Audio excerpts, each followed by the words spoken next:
ini adalah soalan esei 3. Ada dua soalan A, B. Kita tengok soalan A dulu. Jelaskan 3 kelemahan data pendapatan negara sebagai alat perbandingan taraf hidup antara masa. Okey, soalan ini telah jelas dia nak 3 kelemahan. Okey, tetapi nanti Miss hanya akan bincang satu saja dengan anda. Okey, lepas itu kata kunci dia ya, yang ini, pendapatan negara.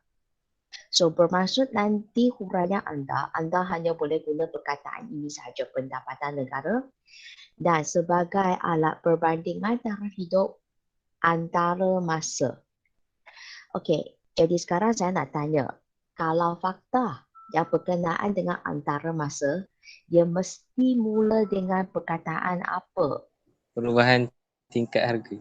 Okey, fokus pasal perubahan tingkat harga. Dan sebenarnya apa yang Miss sebut tadi itu, sebenarnya Miss nak anda fokuskan. Kalau katakan soalan itu berkaitan dengan antara masa, pastikan fakta-fakta yang anda bagi itu semua mula dengan perkataan perubahan. Okey, sangat penting yang ini. Okey, jadi sekarang kita cuba tengok poin ini yang berkaitan dengan perubahan tingkat harga. Macam mana kita akan huraikan untuk soalan ini? Okey, ini soalan A ya. Okey, jadi yang pertama anda tulis dulu perubahan tingkat harga. Okay, tingkat harga ya, dan you underline. Ini adalah fakta dia. Okey, selepas ada fakta, jangan lupa kita kena huraikan. Kan tadi saya kata kunci dia dekat sini, dia pakai pendapatan negara kan? Bermaksud huraian kita akan guna pendapatan negara. Okey, cuba tengok ya. Kalau pendapatan negara naik, okey, dan sekarang kita nak kaji pasal taraf hidup. Okey, anda sudah belajar kalau kita kata pendapatan negara naik ke ataupun pendapatan per kapita naik ke, taraf hidup dia meningkat juga. Tetapi untuk isu yang kita kaji sekarang, kita kata walaupun pendapatan meningkat, okey, kita kata bahawa taraf hidup dia, sebab kita nak kaji pasal taraf hidup. Taraf hidup tidak semestinya naik. Okey, tidak semestinya naik ya. Dan kenapa kita kata demikian? Okey, akibat yang ini berkaitan dengan tingkat harga. Okey, kita sebut akibat tingkat harga yang tinggi ataupun akibat kenaikan tingkat harga pun boleh. Dan untuk maklumat anda, tingkat harga ini sebenarnya kita boleh kait dengan satu perkara yang berkaitan dengan kehidupan harian kita. Apa benda itu? Kos hidup. Okay, thank you. Jadi kalau sekarang saya nak tanya, tingkat harga ini boleh kait dengan kos hidup kan? So, kalau tingkat harga tinggi, kos hidup macam mana? Kos hidup tinggi. Okay, thank you. Ya, kos hidup kita pun akan jadi tinggi. Okey, anda pun tahulah apa itu kos hidup. Boleh bagi saya satu contoh yang berkaitan dengan kos hidup? Kos pengangkutan. Yes, kos pengangkutan ke, sewa ke dan sebagainya. Okey, jadi dekat sini kita boleh kata bahawa huraian yang seterusnya anda boleh bagi tahu bahawa tentang apa kita kaitkan kos hidup dengan taraf hidup. Okey, cuba tengok ya. Kalau katakan sekarang kos hidup dia tinggi. Maksudnya apa? Kita kena bayar sewa yang tinggi, kos pengangkutan kita pun tinggi. Jadi sekarang, kos hidup tinggi. Taraf hidup rakyat kita macam mana? Tinggi. Ataupun saya bagi satu contoh. Okay, kita cuba tengok. Katakan sekarang, poket anda ada RM100. Dan RM100 ini, 2 unit barang lah. Okay, dengan reti kata lain, satu barang dekat sini, harga dia RM20. That's why you boleh beli 5. Okay, sekarang kos hidup tinggi. Okay, apa maksud kos hidup tinggi ini? Maksudnya barang ini dulu satu unit dia RM20 saja. Sekarang Satu unit sudah jadi RM25. Tapi dalam poket anda masih ada RM100 sahaja. Dasri, berapa yang anda dapat beli sekarang? 4. 4. Jadi, barang dan perkhidmatan yang anda nikmati itu sudah berkurang. Sekarang soalan saya, adakah taraf hidup kamu masih tinggi? Tidak. Jadi, dekat sini, taraf hidup anda? Rendah. Ya. Ingatlah, kos hidup tinggi, taraf hidup rendah. Dia menunjukkan hubungan songsang. Tadi contoh yang kita bincangkan pasal kos pengangkutan bersewa, dan selain daripada itu, kalau anda tak nampak, anda boleh tengok dari segi barang. Maksudnya, sekarang kita tengah kaji kenaikan tingkat harga. Maksudnya, harga barang sudah meningkat dah.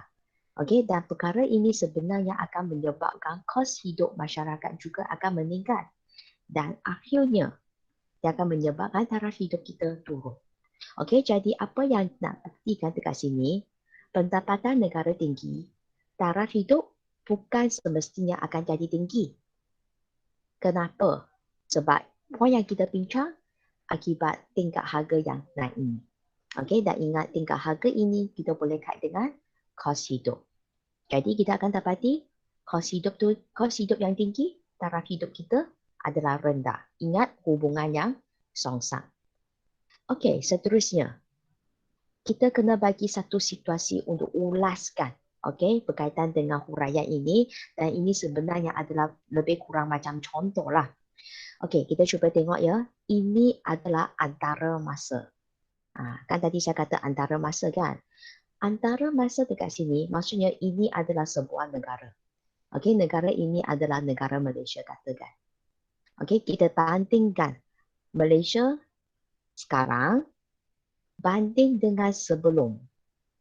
Sebelum itu mungkin 5 tahun lepas ke, 10 tahun lepas ke, tapi kita masih dengan banding dengan Malaysia punya. Okey, jadi contoh dekat sini kita boleh kata pendapatan negara A semakin tinggi. Okey, jika banding dengan 5 tahun lepas ataupun 5 tahun lalu. Okey, walaupun pendapatan dia, anda cuba tengok ya, walaupun pendapatan negara naik, tengok sini, why negara naik kan? Saya sudah sebut, pendapatan negara naik. Tapi saya banding 5 tahun dulu, sebab sekarang ini adalah antara masa. Dan huraian yang seterusnya yang saya kena fokuskan adalah berkaitan dengan taraf hidup. Jadi anda mengulaskan.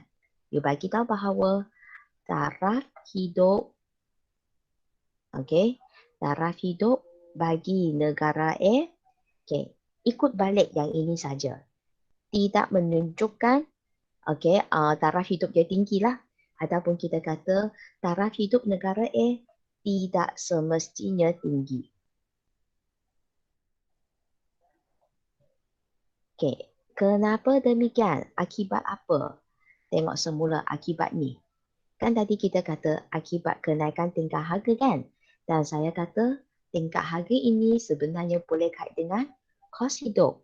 Jadi anda pun beritahu akibat kos hidup. Kos hidup siapa ni? Bagi tahu masyarakat. Okey, kos hidup masyarakat di negara A adalah macam mana? Tengok ini kos hidup adalah tinggi. Okey, jadi sekarang anda tengok semula ya. Pendapatan negara A semakin tinggi 5 tahun lalu, yang dia adalah sama dengan yang ini punya. Okey, seterusnya saya ada cerita pasal taraf hidup. Okey, anda boleh nampak taraf hidup dia tidak semestinya tinggi. Tengok sama. Ataupun anda boleh kata ini tidak menunjukkan bahawa taraf hidup negara A adalah tinggi. Akibat apa? Okey, tengok lagi satu poin. Akibat yang ini, tingkat harga, dan saya kait dengan kos hidup. Akibat kos hidup masyarakat yang naik. Dan sekali lagi satu perkara yang anda boleh tengok kat sini ya. Kos hidup naik, taraf hidup rendah. So anda boleh nampak saya kata kos hidup naik bagi negara A, taraf hidup dia sepatutnya rendah. Itulah sebab tadi saya sebut taraf hidup bagi negara tersebut tidak semestinya tinggi. Jadi pastikan huraian anda adalah merangkumi benda-benda yang sedemikian. Okey? Kita tengok lagi satu soalan. Okey, dekat sini memang dia minta 3 kelemahan. Okey, Miss sudah bincang satu kelemahan dengan anda yang point ini. Jadi ada 2 lagi kan? So, apa yang Miss nak anda buat? Nanti ikut balik rangka jawapan yang Miss bagi ini. Cuba ulaskan 2 point lagi. Saya pilih untuk anda. Satu, anda fokus perubahan masa rehat. Lagi satu, anda fokus tentang perubahan externality negatif. Okey, guna 2 point ini untuk praktis macam mana nak huraikan yang ini. Cara dia lebih kurang sama sahaja. Okey, pilih 2 ini. Dan tadi seperti apa yang saya kata, kalau antara masa, tengok. Semua dia mula dengan perubahan. Ini pun sama, dia mula dengan perubahan. Okey ya, so itu untuk bahagian A. Okey, sekarang saya nak fokus tentang bahagian B pula. Okey, untuk bahagian B pun sama, dia minta anda huraikan 3 kelemahan juga macam tadi. Juga sama, Miss akan bincang satu saja dengan anda. Nanti ada 2 lagi saya nak anda praktis sendiri. Cuba praktis untuk huraikan. Okey, tetapi kali ini dia kata kelemahan pendapatan per kapita. Ini kata kunci dia. Jadi pastikan nanti huraian anda jangan guna pendapatan negara macam tadi dah. Semua tukar. Tukar jadi apa? Pendapatan per kapita. Okey, sebab sekarang anda kena jawab ikut kehendak soalan. Okey, sebagai perbandingan taraf hidup juga sama. Nak tengok dari segi taraf hidup. Tapi kali ini dia bukan lagi antara masa, tetapi antara negara. Okey, kalau katakan antara negara itu bermaksud ini Malaysia, okey, ini Singapura. Maksudnya sekarang kita akan bandingkan taraf hidup antara Malaysia dengan Singapura. Okey, kalau katakan anda kurang pasti punya, tak apa, kita pakai contoh negara A banding dengan negara B. Lebih selamat. Okey, guna cara itu. So, sekarang kita cuba tengok yang 3 kelemahan ini. Jadi, point yang saya pilih, saya akan pilih yang lebih kurang sama dengan tingkat harga punya. Jadi, apakah point tersebut? Perbezaan kos sara hidup. Yes, good. Okay, so sekarang saya akan guna yang ini. Perbezaan kos sara hidup. Kos hidup lah tu. Okay, dan sekali lagi saya ingatkan, kalau katakan sekarang anda tengah bincangkan berkaitan dengan antara negara punya, pastikan semua fakta anda mula dengan perkataan perbezaan. Okay? Kalau katakan antara masa, perubahan. Antara negara, perbezaan. Dan tadi saya sudah kata saya nak pilih satu point yang hampir dengan tingkat harga. Jadi dia pilih perbezaan kos hidup. Okay. So sekarang huraian dia lebih kurang sama dengan tadi. Kan tadi saya mula dengan pendapatan negara kan. Tapi kali ini anda ubah, anda guna pendapatan per kapita. Okay, jadi sekarang saya akan mula dengan ini. Okay. Sekiranya pendapatan per kapita dia adalah tinggi, okey, jangan lupa juga sama kita akan kat dari segi taraf hidup. Okey, taraf hidup rakyat tidak semestinya tinggi. Sebab konsep yang anda belajar selama ini, memang anda kata pendapatan per kapita naik, taraf hidup naik. Tapi isu yang kita kaji sekarang, kita kata pendapatan per kapita naik, taraf hidup dia tidak semestinya meningkat punya. Akibat apa? Okey, tengok semula point ini berkaitan dengan kos hidup. Akibat kos hidup yang macam mana? Kos hidup yang tinggi. Okay, thank you. Yes, akibat kos hidup yang tinggi. Okay, yang seterusnya. Tengok yang ini. Kos hidup tinggi, taraf hidup rakyat rendah yang menunjukkan hubungan songsang kan? Jadi pun sama. Tulis balik yang ini saja, ini boleh salin balik. Kos hidup tinggi, lepas tu anda beritahu bahawa taraf hidup rendah. Okey, yang ini sama je. Cuma tadi yang atas tu berlainan sikit sebab kita cut dari segi pendapatan per kapita dan ini kita guna kos hidup sebab ikut balik fakta yang kita tengah bincangkan. Okey, sekarang contoh. Macam contoh tadi, anda boleh nampak negara A. Kita banding dengan 5 tahun dulu. Jadi sekarang yang ini adalah antara negara. So bermaksud kita bandingkan antara Malaysia dengan Singapura. Okey, kalau katakan anda tak pasti, Miss, kos hidup Malaysia dengan Singapura macam mana? Mana satu lagi tinggi? Tak apa, jangan pening kepala pergi fikir yang itu. Anda terus bagi contoh negara A. Tapi ingat, kita mula dengan pendapatan per kapita. Jadi anda tulis pendapatan per kapita negara A. Okey, adalah lebih tinggi banding dengan negara B. Okey, jadi sekarang kalau pendapatan per kapita A lagi tinggi daripada negara B, kalau ikut konsep yang anda belajar selama ini, memang kita kata taraf hidup negara A lagi tinggi kan? Tetapi sekarang, bukannya jadi anda boleh beritahu bahawa ini tidak menunjukkan apa tu? Ingat, kita tengah bincang pasal taraf hidup. Ini tidak menunjukkan taraf hidup negara A adalah lebih tinggi daripada negara B.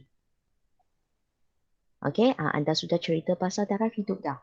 Lepas tu bagi tahu alasan kenapa anda kata demikian. Jadi akibat apa? Negara Ulang. akibat kos hidup tinggi negara A.